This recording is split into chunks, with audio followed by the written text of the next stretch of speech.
Hi, I'm Alice Thomson, and I'm a columnist and interviewer for The Times, and we're here to discuss the examined life. Although Abi thought it was the unexamined life, I think it could be either, but Socrates did say that a life not examined isn't worth living. So that is going to encompass the hour, but I think it could encompass all our lifetimes. So everyone on the stage is here really to discuss how to live rather than just survive after trauma and discombobulation. Abi Morgan, I will introduce first. Her book, This Is Not a Pity Memoir, is heartbreaking, but it's also strangely heartwarming, and it is a love story. On an ordinary day, her ordinary life as an exceptional playwright ended when she dropped the kids off for school. When she returned, her partner was lying on the bathroom floor, but he'd lost all ability to recognise the love of his life and thought she was an imposter, which is almost something straight out of one of Abi's plays. And they go into this nightmare world of 443 days in hospital, you heard, didn't you? And then she got cancer. So nothing has ever really been the same again. Julia Samuel was called today the A-lister's psychotherapist in The Times. She gives advice on how to have a happier family for us today. And it's actually been one of the most read stories in The Times today, if not the most, I think. So. Oh, okay. So we all want to be happy. She has written This Too Shall Pass and Grief Works, and they're both seminal works on life, death and grieving as much as happiness, and what we inherit and how we can change.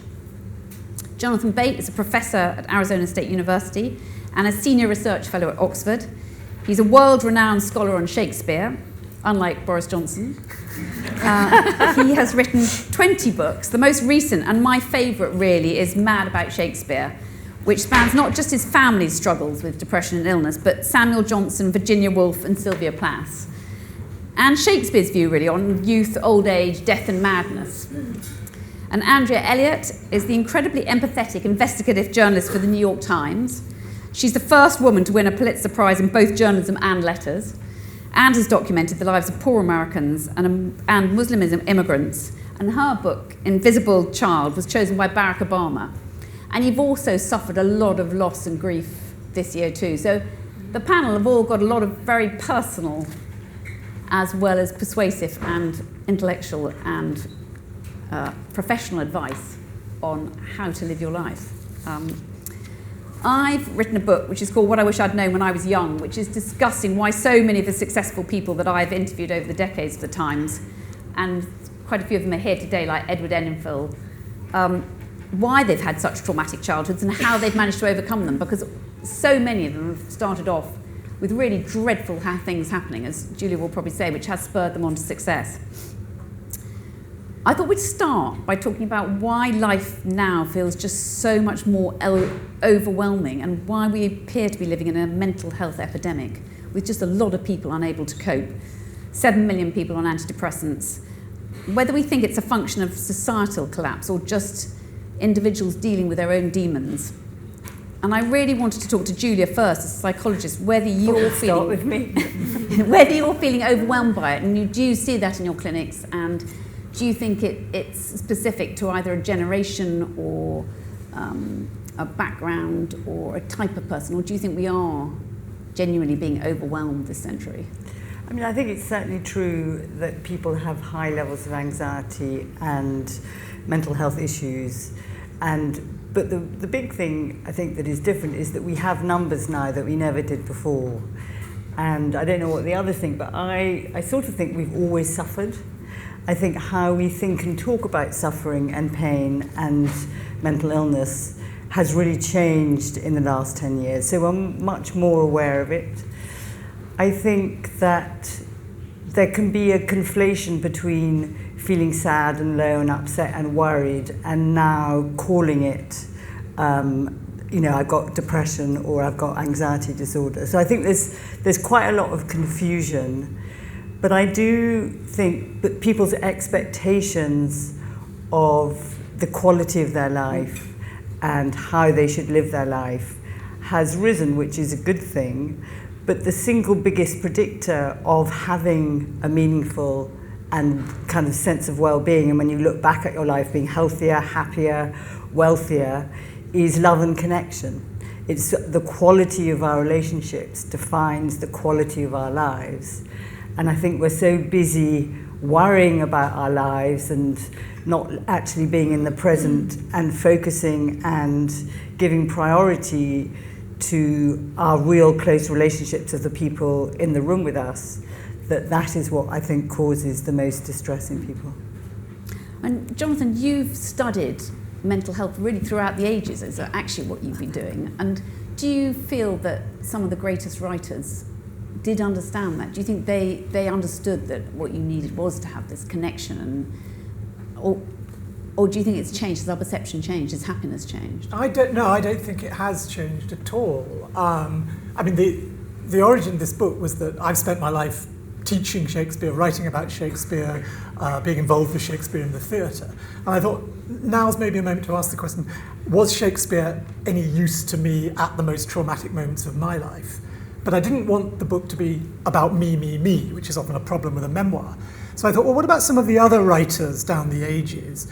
Was Shakespeare, or indeed just the act of writing, any use to them at their traumatic times? And that took me to Virginia Woolf, to Sylvia Plath, to the great poet Edward Thomas, the great 18th century writer Samuel Johnson, to John Keats, all of whom suffered from what would now definitely be diagnosed as clinical depression.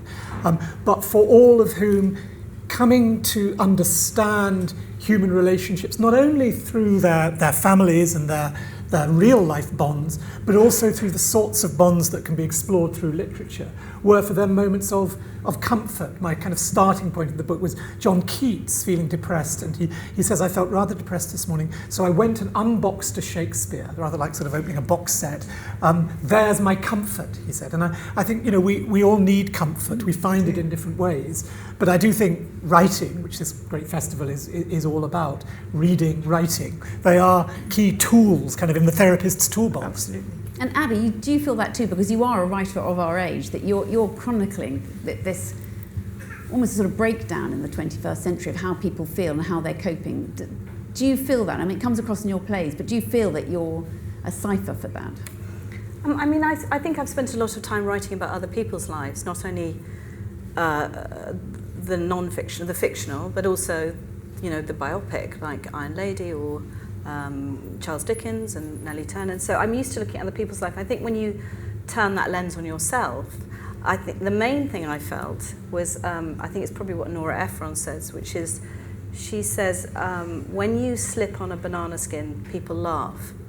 But when you tell the story of slipping on a banana skin, you laugh too.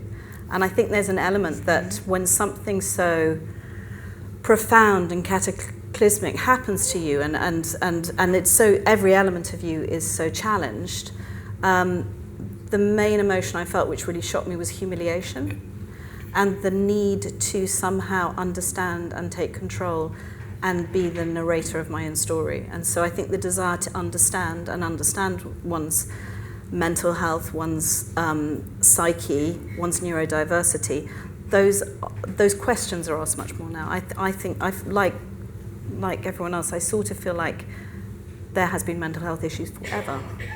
But actually we've got the data on it and we've got the communication on it, and we are now asking the questions. And as a writer, that's also something I had to do within my own life.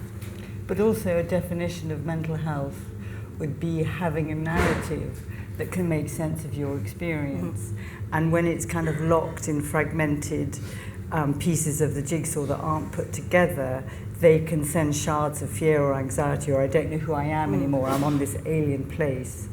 When you start putting it down and you put the feelings and the story and the impact in a coherent narrative that you make sense of, then you go, okay, this is where I am. And then you can begin to deal with what's actually happened, rather than being in this very heightened vigilant state of, I'm frightened now that this bad thing has happened, everything bad is going to happen. Yeah.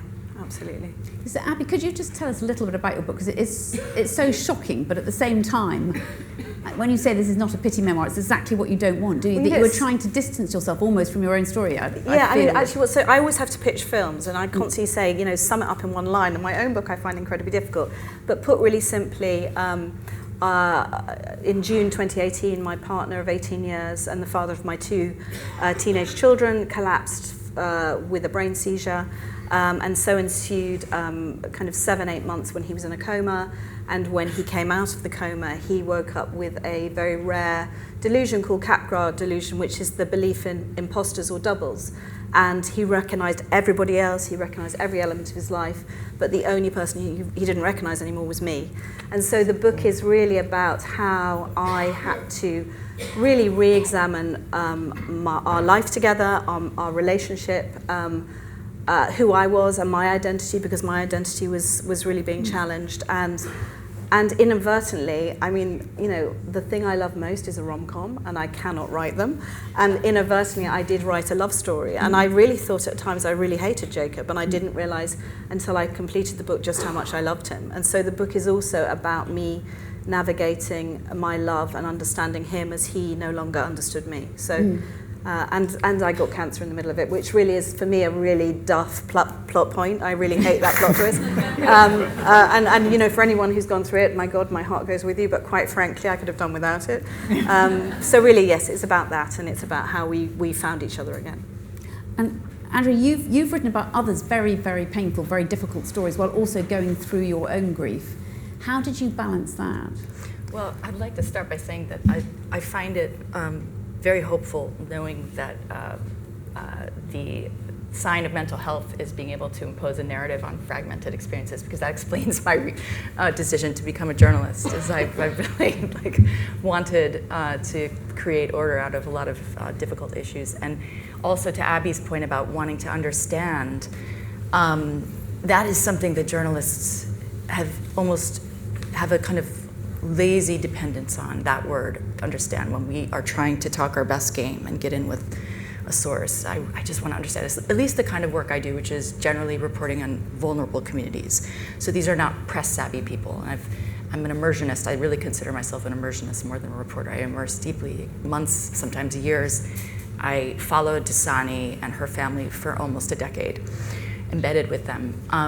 But I stopped saying that word, understand, because it felt like so tiresome, until I looked up the etymology, and the etymology comes from Old English, the word understanden, which means to stand in the midst of. It doesn't mean that you have arrived at some kind of ultimate truth, and I think that was a good realization for me, because if I did anything in all of those years and in all of my work, it's to stand in the midst of other people's pain, other people's joy, and I could say, you asked about my own grief. I lost my father. I'll just preface this by saying that as the only non-Brit on the panel, I was prepared to do the very British thing of talking about other people's lives and leaving mine entirely unexamined.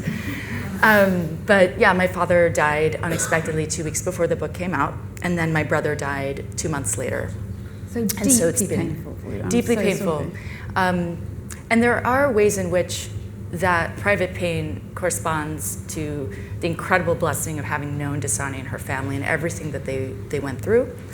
And in part, my brother, struggled with drug addiction, and I think he captures, at least in his final years, a lot of the mental health crisis you're describing, of not having, of isolation, of increased anxiety, and yeah, it was hard, but also I learned from them, I think, that things that look really hard from the outside can bring unseen gifts.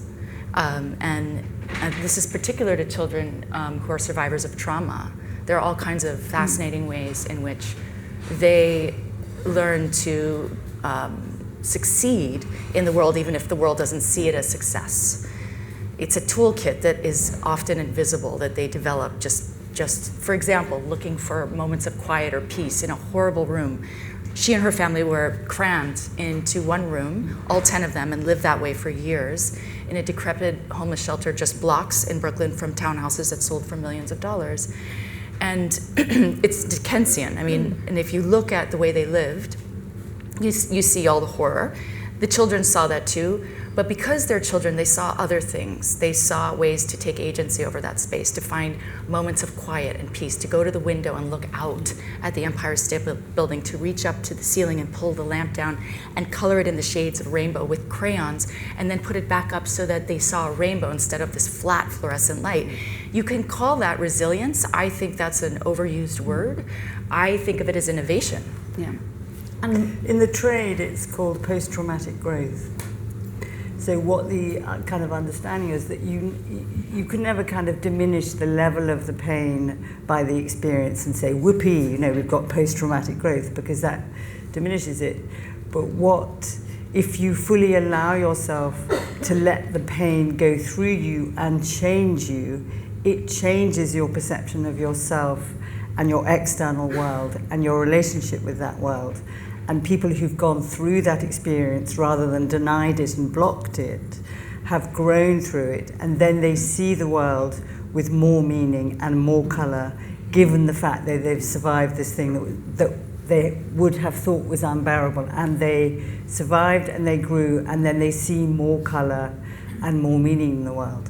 And Jonathan, you must see that, because just the people we've interviewed, the most creative people have often gone through these really dreadful, dreadful experiences, often as children, and very young children. It's either death, or often of a parent, or it's a sibling's drug addiction, or there's often something, isn't there, with it? Did you find that with writing, that it's astonishing how many of them have used their writing in the same way that Abi has used it to make sense? Absolutely. And, to give an example of that, actually not from this book, but when I was writing the biography of Ted Hughes, something that kind of emerged in my research was how the suicide of his uncle when he was a child, how it affected the whole family, but was something that wasn't talked about. And then, of course, after Sylvia Plath took her own life, he shied away even more from kind of opening the old wound. But the kind of wonderful thing about the development of his life was that towards the end of his life, he saw that he needed to acknowledge that trauma and to start writing in a more autobiographical way, and exactly went through a kind of post-traumatic growth in the last few years of his life. Exactly. Yeah.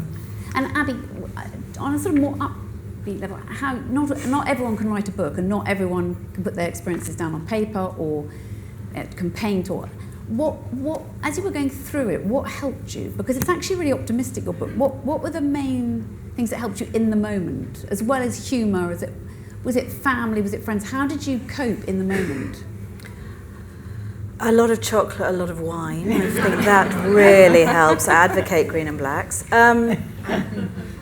I talk about this notion of a hum of love, and I talk about that feeling when you wet your finger on a glass and there's this hum, and the only thing I can describe is that, when all is lost. What was interesting about Jacob, he was an actor, and he was shooting a movie the week that he collapsed, and within, a month of him awaking from his coma, he had devised this rather brilliant narrative that I must be working for the state and helping him look after his children.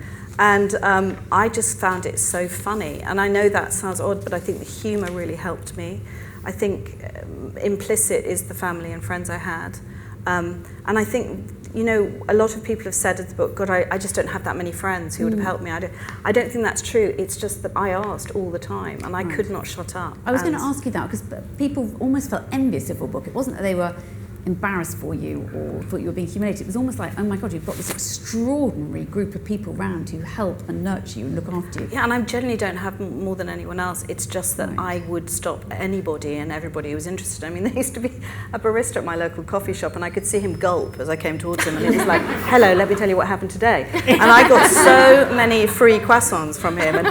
But it would be anybody. I would see people and literally cross over the road to say, hi, did you hear what happened? It was so odd. And so, but that is mental health. It's mental health, and I think, but I could communicate. But the one thing I would say, and there are so many interesting people on the panel, so I just want to say this quickly, was really simply the greatest gift I had was that I had from a very early age known that while I couldn't articulate verbally, I could write. And it was the place I went to in a moment, in a scene. So doctors became characters, and scenes became plot twists, and even my own children's dialogue was not safe. So, and I've just played the game of it. And also, I was working and writing on a TV show at the same time. So, I was writing in the hospital room, so I would be thinking, well, oh great, okay, I'll just put a nurse in this scene, because so I just used everything I could as a resource to survive. And your daughter used voice memos, didn't she? Though, but in that resource, it was your heart and your capacity to love Yes. and give and receive love, and that meant that what you listened and heard to came out brilliantly. But it was, love is strong medicine, it was the love. And the book is actually, the person I am talking to is Jacob. So when I couldn't talk to the Jacob who was asleep, and when I couldn't talk to the Jacob who no longer knew me, I kept on saying, you are going to find this so funny when I tell you that you thought I worked for, I was working for the state. Yeah. So it was hope, but I do think he was a wonderful man, he was a wonderful partner to me. And that love for him and that desire to carry on that conversation kept me going, really. And Julia, what do you do if you, I think it's very generous to say everyone has the kind of friendships you have, Abby, but some people don't, and people do get very lonely. Not everyone can have a therapist, there's such a huge waiting list. How do you cope when you know everything is going wrong and you know you're feeling, even if you're not feeling depressed, you're just feeling down. How do you get yourself out of that if you can't have a therapy and you don't have a close, loving relationship, or it's your relationship that's actually making you feel dreadful, or you're feeling isolated or alone? What are the coping mechanisms? Quite a big question. Yeah, I know. We've only got an hour as well. I think the first thing is awareness, because I think often the Jaws music is drumming much earlier than we pay attention to. So by the time we feel really in a terrible state, there's been lots that isn't working for a really long time, and we keep on saying, if I turn away, it's not going to hurt me. If I turn away, forget it, get busy, be ambitious, or do whatever it is that I do to avoid difficulty, then I'm going to be okay. And I think really, honestly, the way that we can live the best possible lives given who we are and given what's happening to us is facing the truth of our difficulties and finding ways of actually letting them tell us the truths that we need to face, because I do think it's the things that we do to block the pain, both in our relationships and in our choices, that do us harm over time. And some of that is transgenerational, that we've learned these behaviors.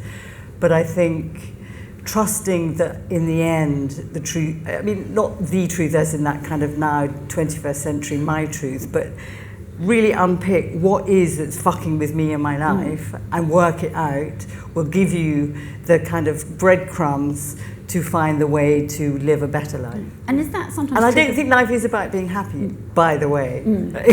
Life is really difficult. Yeah, and we should acknowledge that more. We should acknowledge it more. It's not like this happy ha-ha thing that, we can just have this picture and have this Disney life. Life is hard. Well, I always say I've interviewed probably 1,000 people over 30 years, and they've all been, obviously have to be successful because they're being interviewed in the Times on Saturdays. But I would say what's extraordinary to me is that they've all had something, almost everyone. Very few of them had a perfect childhood. But what's odd to me, actually, is that nobody has a perfect childhood. No. See, and if they say they do, they're lying. Yes. As well, but they're all successful, but a lot of them would say they're not happy. And that's the difficult. That's what you have to unpick, don't you? Is that it doesn't go together just because you're successful. And I think that's very hard. And for you, I think, what must be difficult, Andrea, is if your brother couldn't cope, but you could, within a family, that's also very hard, isn't it? That sense that one of you can be successful and the other one can't cope. Did you find that very difficult to know that you had similar experience in some ways, but you cope better? I mean, it's an utterly brutal thing to live with, and it was for decades, right, that we had to we struggled with Thomas's addiction. Sort of in his honor, though, what I would say is at that same time, I was embedded with a family that is also very much defined by addiction. The parents were struggling with drug addiction all their lives. They were homeless for a lot of the time, and they were beset by all kinds of sorrows and grief. And it's funny, and you'd think, like, that's so extreme. My brother had the scaffolding of a family of means, right? So this is such a different experience. People ask, how do you even relate to a family like that? And I sometimes go back to something Mary Carr said. She said, what's the definition of a dysfunctional family? It's any family containing more than one member. We're all dysfunctional, and the more time I spent with them, the the closer I felt to their experience and how different we could be, despite our differences. There are just so many kind of universal truths in, the fact that I had a brother that struggled this way bonded us, but there were a lot of things mostly about me that were different. And I think that my own way of coping is to always look for that, is to be that person who walks into the, I also have someone at my local coffee shop who gulps when he sees me, but I guess it is a gesture of mental health to be constantly kind of like sharing, because when you're sharing, what you're doing is you're inviting others to join with you in the same narrative that otherwise stays so private, so closed, and that's more of an American thing maybe than in England, but. Yes, that's increasingly English, I think, in some ways. And Jonathan, your book starts with your father's death, and then your daughter nearly dies at the very end, doesn't she? Yeah, she's doing okay now, but it was a very close run thing when she was 5 years old and just suddenly lost her kidneys, and her whole body started shutting down. And I mean, it's interesting, the banana skin story, the Not a Pity memoir. There was this extraordinary moment when she was in the Birmingham Children's Hospital, and I had to find a parking place outside, and I got a parking ticket that I thought I didn't have, and the police station happened to be opposite, and in all that kind of grief and rage and confusion, I marched over to the police station and demanded that in the circumstances this ticket was a mistake, and the policeman reared him. So I said, in the circumstances, sir, I will rescind your ticket. And I do hope, he added, your daughter will be all right. And it was a lovely moment, because this was someone in an official capacity, someone I didn't know at all. He must have seen everybody trying to make excuses for their parking tickets. But there was just a kindness there, but then also this wonderful malapropism that he meant rescind, but he said rescind. And I walked back over the road, and suddenly I thought of the character of Dogberry in Shakespeare's Much Ado About Nothing, a play where there's a great deal of trauma, a marriage that's almost destroyed, a woman who we think has died, and yet the plot is solved by this kind but bumbling policeman. And that sense that there are these small human encounters, these moments in life that do actually make you smile even at the darkest times. And of course, this is the greatness of Shakespeare, that he always sees the mingled yarn of life. My favourite quote ever written about Shakespeare is when Dr. Samuel Johnson says that Shakespeare's plays are not tragedies or comedies properly so called, but a distinct kind of drama that exhibits the real state of sublunary nature as it is, in which the mourner is burying his friend while the reveller is travelling to his wine. And that is what life is like, and to sort of accept that fullness of life is a way of coping with life. It is. Yeah, I totally get that. I mean, one of the things, is there a word, isn't it, called similarity? The way that we can be... I mean, I went to some really, sorry, but dreadful TV awards on a couple of nights ago, and in the middle of it we had a moment's silence, and someone had been sort of flown in from the Ukraine, and we had a sort of, very heartfelt couple of minutes where he said very profound things about the Ukraine.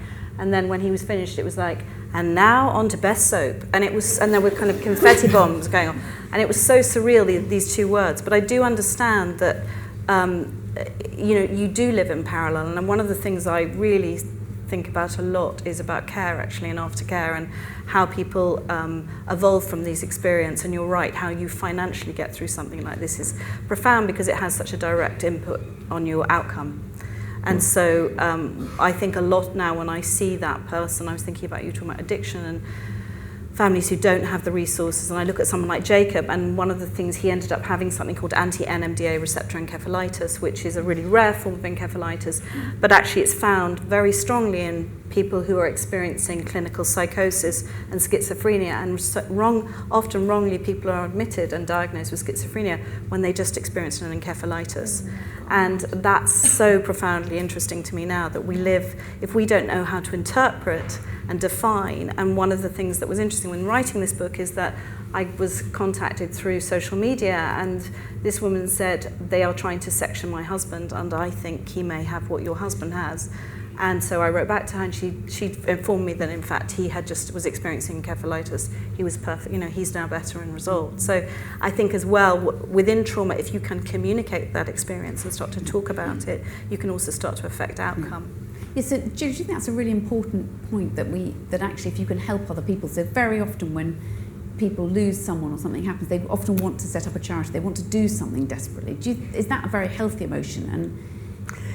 I think it's a very natural response because, when someone dies, the relationship with that person continues and the love continues. So often when we want to do it in memorial is to keep an ongoing, continuing bond with the person that's died.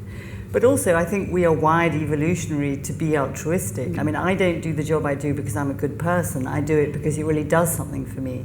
And I think all of us knew, particularly like in lockdown, that helping others helped us because there's this feeling of purpose and connection, and I'm not this horrible person that has to hide my shame. And that's what happens when we don't tell stories. We ruminate and they kind of grow with shame in the darkness of our own being, and that when we can voice them out into the open, then there's something happens and changes which releases that awful kind of shame. But the other thing I would add in the duality of what you were talking about is Shakespeare, that I think life is about change, good changes and bad changes, so loss and kind of reconnection and refinding.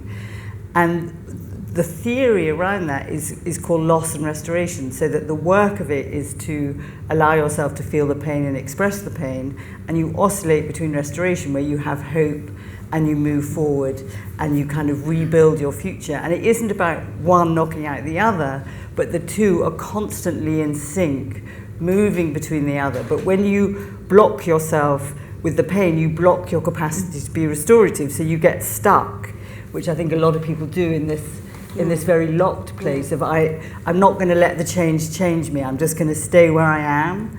And that's where I think you get a lot of mental illness. And Jonathan, do you find that in families that it's intergenerationally, that if no one's ever blocked anything, that stopped it, and they never thought about it, and there's been no one talking about issues or events, that it's so much harder? Can you see that with your own life and your own family, that you need to talk? Yeah, no, very, very much so. I think that thing, sort of Andrea's sort of notion of British reserve, and I think I had quite old parents, and so my father was born in 1910, so my grandparents, three of whom I remember, were Victorians, and so that sort of all those sort of traditional notions of reserve, stiff upper lip, quietly getting on with it. There is a real danger there, a real repression, and I think one of the good things about the younger generation, and now the acknowledgement of trauma, of mental illness, is that's much less the case. Although again, I'd sort of go back to Shakespeare and sort of say Shakespeare was there before us. So many of Shakespeare's plays are about generational conflict. They're about parents and children. Brian Cox was on the stage earlier this afternoon, and whether we're thinking about King Lear or about succession, the sense of being shaped by parents, how you rebel against parents, and his father dying as well. Them. Yeah, it was very striking. I thought the way he talked about his parents. That kind of intergenerational relationship, and also just sort of learning to. One of the things I love about my kids is they have a very different kind of language from me, and just sort of learning those different languages of different generations, whilst also respecting people have different ways of dealing with the difficult things in life. It's really important. Andrew, when you look at the British, how would you diagnose them? Do you when you come over here? What do you think? Are we still very buttoned up? When you've seen the Queen's funeral, we had Diana's funeral was very different again. There's so many waves of emotion in Britain. We're not quite sure who we are. We spend hours actually now analysing ourselves, finally. But I don't think we do really know as well as probably someone from the outside can see it. I was immersed in this country as a child. I actually came here and went to school here for 2 years. In very, very formative years, actually, that's where I discovered Shakespeare, and those were the best 2 years of my childhood. Wow. In part because I was in boarding school and away from my parents' marriage. And my mother's from Chile, so I'm part South American, so yes, compared to the way I was raised, where everybody kisses everyone and emotes and doesn't hold back enough, probably suffers from a lack of self-restraint. Certainly this is a different culture, but I've experienced it very differently this time round. I've been here now, this is my second trip this year, and I found London, and the last time I was here was in the mid-'80s, very different time, but a place that felt just brimming, I know this sounds strange, but well, maybe not, considering I'm coming from the United States, brimming with hope. A place that has a kind of social cohesion to it, even though it is so dramatically diverse. And so that I felt that very much in London, especially. I think that's quite hopeful for us, because I think in Britain we look at it and think we look like a slight basket case at the moment. And people as opposed to us. I mean, this is not a pity them, it is that I think people sort of look at us and pity us almost, that we're going through this extraordinary upheaval, but maybe within that, I don't know, Julie, you're the psychologist, but whether that you find something then within that, if we're all struggling with this very difficult time when we don't really appreciate our leaders, they're all over the place. We've lost, a queen who was in some ways a very, continuous figure. Stabilising. That do you think actually that is bringing us together in some way? That we're almost having to have some sort of humour, and that Abi, you have to laugh about it, don't you? In some ways, every time. And we've gone through 4 chancellors now in the last couple of months. That does become amusing at some stage. Otherwise, it is almost a tragedy, isn't it, that this country is?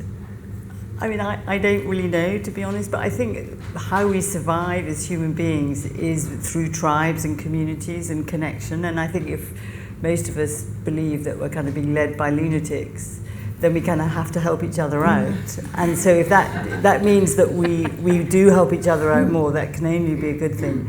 But can I add about sharing? One of my particular kind of things that I feel is that we do need to express what we feel, but to the people that love and trust us. Putting what you feel about everything in a kind of gorging on social media to total strangers, I think is very unsafe. So I think there needs to be kind of boundaries and recognition that I am talking to people that love me and know me and can hear me and can help me with this difficult thing. I think declaiming that you're having a difficult experience to everybody doesn't help anybody and just means that people turn away from you, because unfortunately looking unhappy and depressed and worried, people don't walk towards you. They tend to turn away from you, because the way we're made as human beings is to walk towards hope and joy and turn away from pain and distress. So I think they're wanting something that they're never going to get. And did you feel that, Abi, when you were writing, that was part of it, that you didn't want to feel that you were being miserable, unhappy, that you couldn't cope, that you... Well, I'm actually really embarrassed when I look back at the sort of, certainly the 443 days when Jacob was in hospital. That is such a long time. But I think I had a birthday party for 50 people, sit down dinner. I had several, I had a Love Island vajazzled night. I think one of the things I tried to do was live as voraciously in happiness as I was living in unhappiness. And I would say, I had to tell my children 3 times that their father might die. And I remember I sat there and went, the phrase that went round in my head is, I will not be afraid. And I just went in with this energy and went, right, this is what's going to happen. This is what. And I felt, and I kept my language incredibly simple. And I stayed in the room with them while we held just a very simple line. And I was astonished at they were able to deal with that. And it's the one lesson I learned, was that what they needed, and what kids, I guess, always need, is just they need transparency. So I've lost my train of thought, other than I think joy runs parallel with pain. I was thinking about what you were saying about social media, because, I was laughing about in America that I've had a number of people go, oh my God, your book, it moved me so much. It's so heavy. And I went, oh yeah, you're right, it's heavy. And they would, and I realized that there was a sort of tone, which is, my God, you've spilt it on the page. And I think, I don't particularly do social media, but there is a sort of set of rules within a book. There is an agreement you do with the reader, which I found incredibly comforting. And so I think for me, as someone who's always gone through the filter of screenplay writing and where, you know, I work with 6-7 editors in 1 week, you know, and I then have to have the opinions of the actors, who often say things like, I'll say that, I won't say that, I'm going to say that. And, you know, they're very, and I have the director. And so suddenly the simplicity of just my voice being able to communicate with a reader, it really married with how I dealt with the experience, was to just be very in it and try and deal with it as simply and as honestly as I could, obviously with my interpretation. And I have found it weirdly exposing, but actually when you expose everything, then everyone's looked and they go, great, I'll move on. You know, in a weird way, I still feel like I have a very strong sense of my own private life. Can I ask, I love that you described it as an agreement with the reader. What's the agreement? The agreement is you will open and you will read, and if you don't enjoy it, you will put it down. Exactly. And if you do, then you'll carry on reading. And it's a very intimate relationship, no?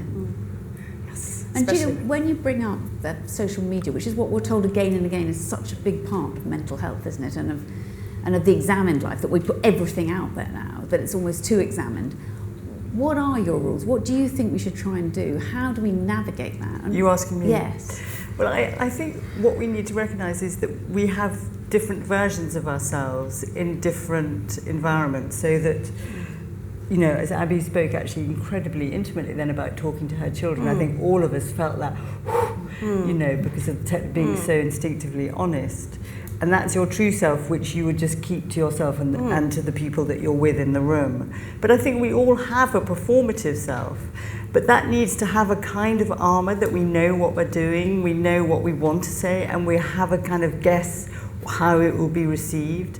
And that performative self, I think, is what we don't have a kind of language for, an education for. And then we have lots of different ones, like our work identities and all of those different places that we go, that we need to recognise different ways of protecting ourselves in order to be able to operate in an engaged and a highly functioning way. And so you can't just take one version of yourself in every place, because that's not how we are as beings. And Jonathan, did you feel when Abi was talking there, that sense very much that with your daughter, that when she'd nearly died, and Maggie O'Farrell talks about it very well in her book, when she'd nearly died so many times, that sense that actually you've just got to live life, that you've got to go for it now. That does your daughter? Do you feel that too? Yeah, I mean, she's become a crazy risk taker in good ways and bad ways. Precisely because the extraordinary thing there, I think, is if you nearly die as a child, you have no fear of death, the way that most of us do, and in a way, that is a kind of gift. Yes, that's extraordinary. Now, I'm going to ask if anyone's got some questions, which you probably all have to, either individuals or... Do you want to go first? We've got sort of 10 minutes for people So to I have a question for Julia, and I might be paraphrasing you incorrectly, but early on you said something like people look for meaning in their life as they should, and I thought that what came with that was an expectation of happiness. And at the same time, or a bit later, you talked about, well, life's difficult, you know, we have to... And I wonder really what your thoughts are on reconciling contemporary expectations of happiness as an entitlement and the fact that life's difficult and it doesn't come with any automatic guarantees of happiness all the time, or for some people, for very little of the time. So I'm interested in your thoughts on that reconciliation in terms of contemporary expectations, which I think are very high.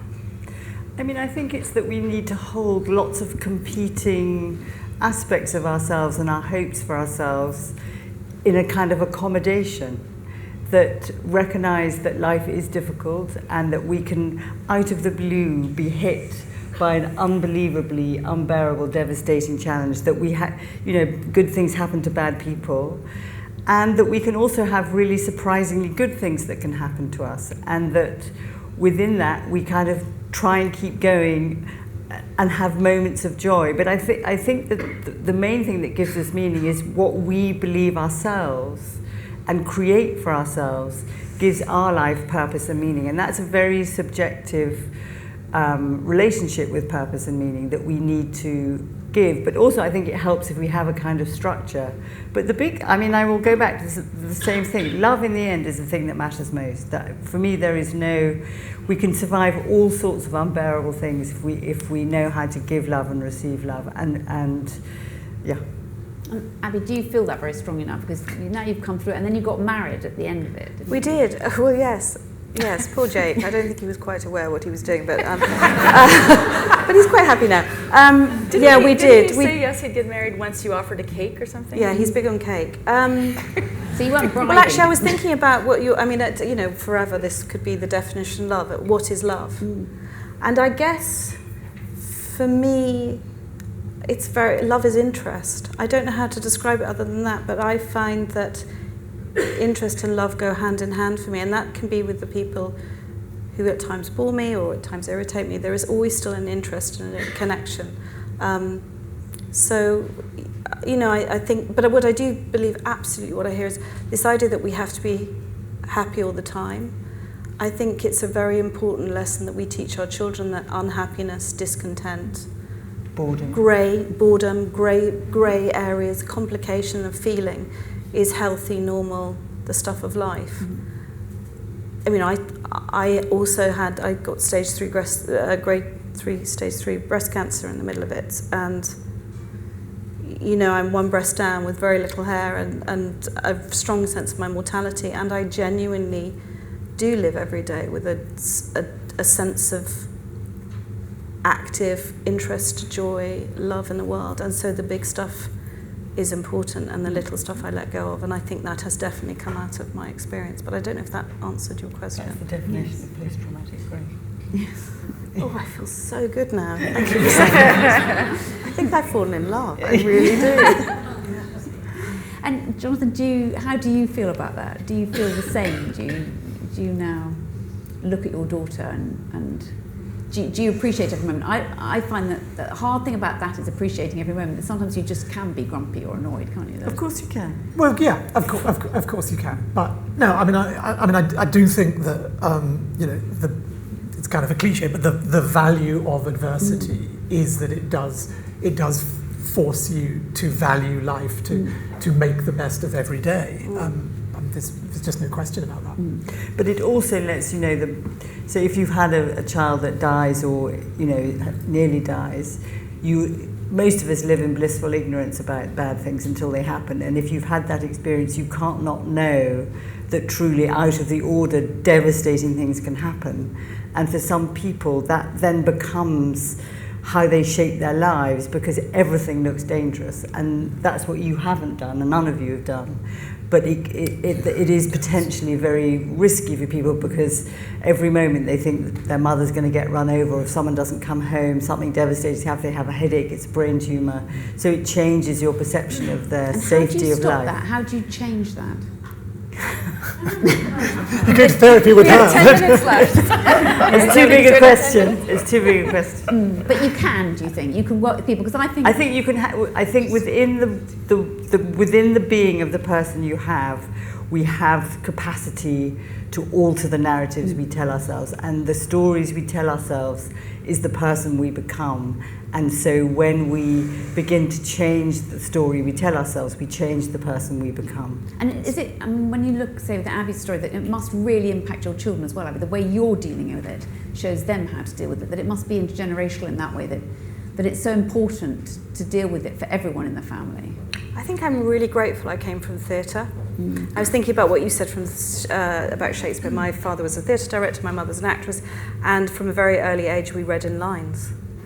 And I was thinking about what you were saying about Shakespeare was shrouded in death and lost children of his own. And I like to, of course you want to model a better version than your parents modeled for you. We're all trying to improve on ourselves, and we talked about transgenerational trauma, and I worry about the imprint on my children. I did try and take my children to a family therapy session, and what was really astonishing was that it was both very funny and brutal, because I could not stop crying and they could not stop laughing, and it was a sort of weird collision where it sort of became like an episode of Succession as they became more and more horrific and I became more and more upset.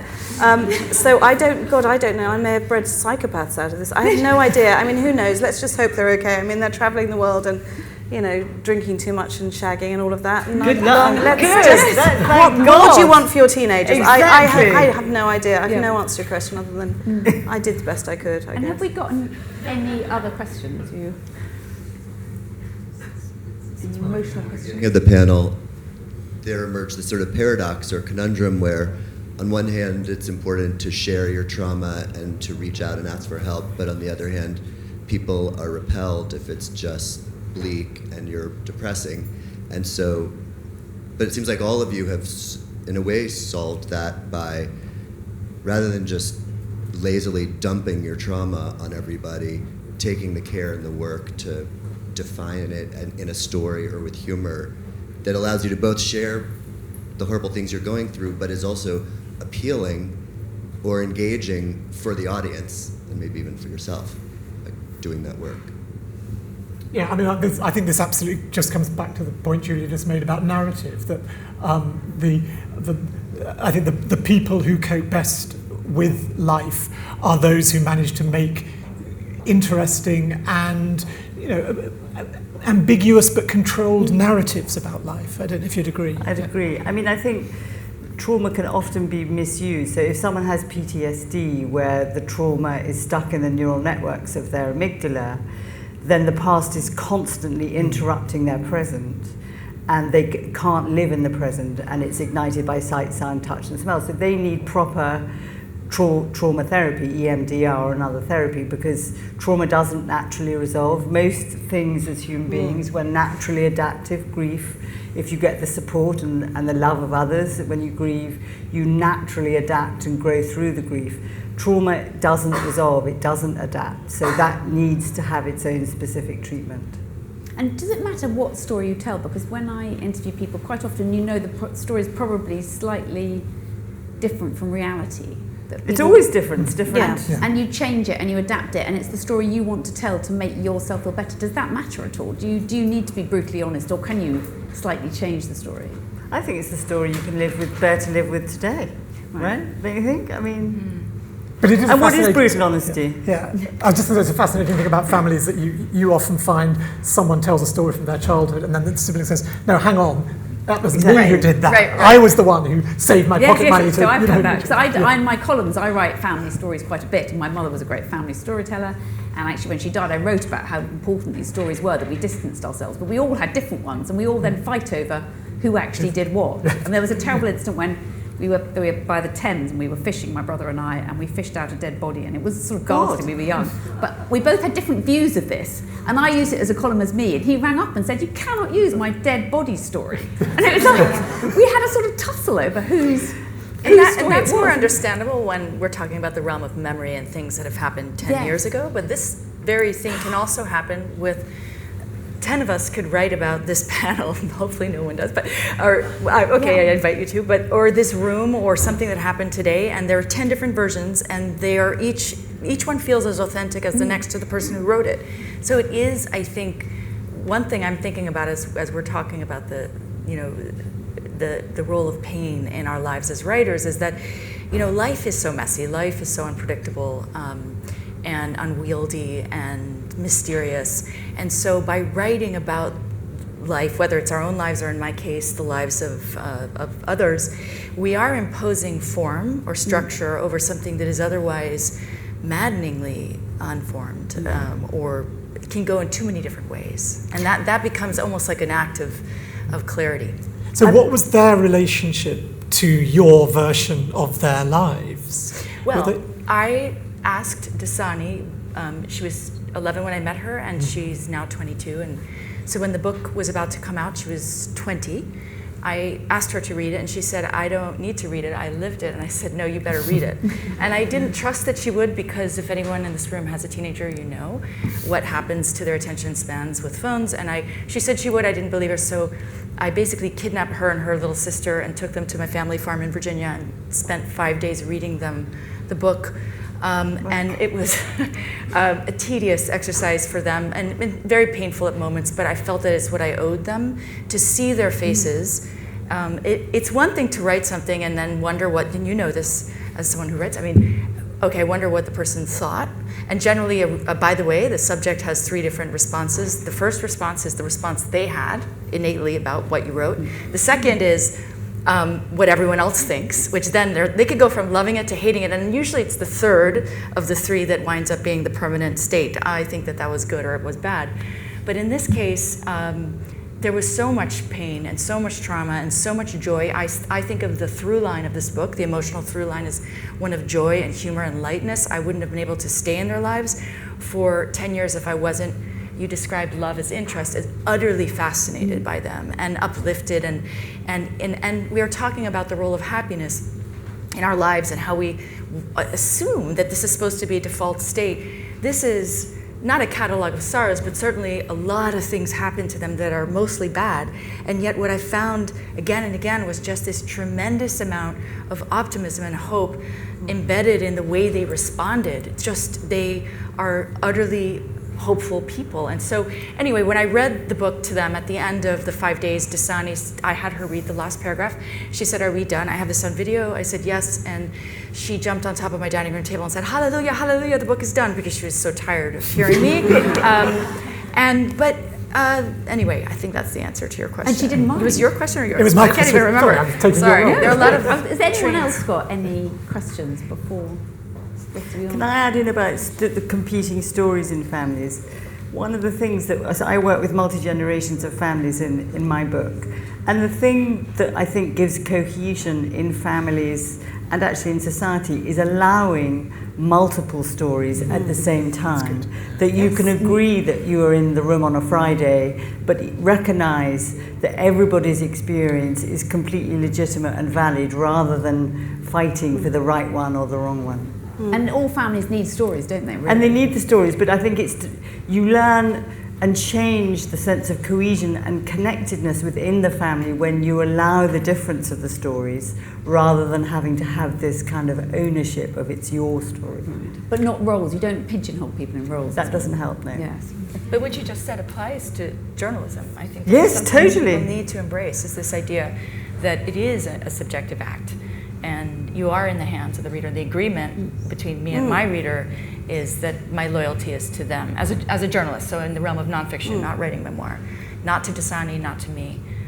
It's to them, and it's to. But they understand that they are in the hands of the person. I'm the observer of this other life, which could be told in so many different ways. And to answer your question, she is very proud of this book, but it was very painful at the same time, and all things are true. Yeah. We'll have one last question. Hello. So we live through life by constantly believing in something and then being disproved by life. So there's this constant change and unpredictability, and I'm sure that you all really have experienced that unpredictability of what life throws at you. Additionally, social media is really hard for children who lack kind of skills of manipulation of their personal image. So my question for you is, from your experience, how do we not get tricked by temporary happiness? And how do we find that long-term contentment when there's always a change? I think that's a very good question, Daniel. Should we just go round the panel? You can each give your how not to be tricked by temporary happiness and what. By not being frightened of the temporary. I guess it's about being comfortable in the fact that everything is temporary, even this life, I guess. I agree. I think it's, your belief system is informed by your experience, but to kind of have this view that you can have this fixed promised thing and that you then feel like it's been robbed from you, is that we need to keep our focus on the day and enjoy the day, have small skylines with hope that we can have longer ones.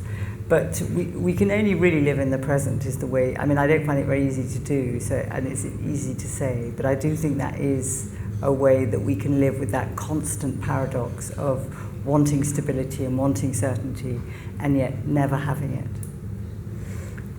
I would only add to that I think we're called to redefine what happiness is, and so if it's a temporary state of something that feels like happiness, to draw from either your own personal experiences or the stories of books or hopefully your own family's experiences. And on that note, I will just note that we are all former children, and we talk about intergenerational trauma and our parents, but we rarely see the children they were and the childhoods that led to them. So just redefining happiness for me in the aftermath of these two losses this year has been about actually finding strangely moments of intense beauty in that grief, and knowing that actually in hardship you can find happiness. And so whatever feels like this temporary state is actually not the only form of happiness out there. Maybe that's a good way to trick yourself. I don't know. I'd just modify what Julia said. Right? Julia said we can only live in the present. I think part of the difficulty of life, and especially for young people, is the present is so present and so fast, especially on social media. One thing you can do is you can turn off the social media and you can read a book, because a book is a way of living in another world, a world that is not yours and that is not present. And has maybe a happy ending. And maybe has a happy ending, and can be read slowly. I mean, let's have a return to slow. Yes. Thank you all very much.